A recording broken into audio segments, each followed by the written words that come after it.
Transponder బిగించడానికి వెళ్తే రేపు రెండు బిగించండి అని చెప్పి వాళ్ళు చెప్పిన తర్వాత వాళ్ళు బయటకు వచ్చారు, వీళ్ళు వెంటనే బయలుదేరారు.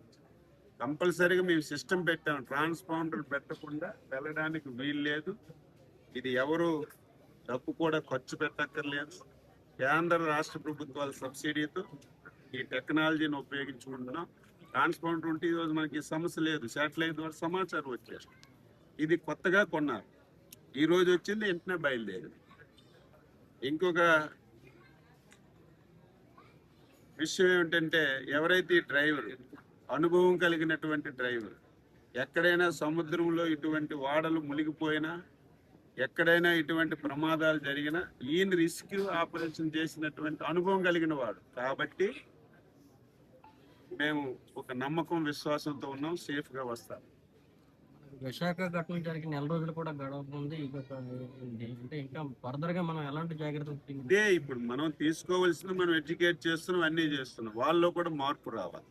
నేను ప్రతిదీ ఇంకా తీరంలో అల్లకొల్లోలం వచ్చిందంటే ఇమీడియట్ గా నేను ప్రతి మత్స్యకారులకు చెప్పలేను, ఇమీడియట్ గా అప్రమత్తం చేసి సోషల్ మీడియాలు, ఎలక్ట్రానిక్ మీడియాలు రేపు సైక్లోన్ ఉంది, దయవుంచి ఎవరు వెళ్ళొద్దని చెప్తున్నాం. అయితే ఈరోజు సైక్లోన్ లేదు, ఏదో విపత్తు రాలేదు, రొటీన్లో వెళ్ళారు.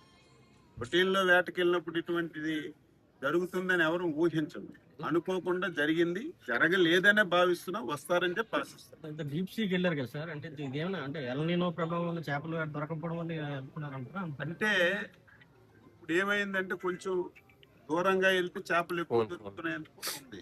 తర్వాత ఇప్పుడు పడవలు కెపాసిటీ కూడా పెంచుకున్నారు. ముందు చిన్న చిన్న పడవలు ఉండే, కొంత దూరం వెళ్ళి వచ్చారు.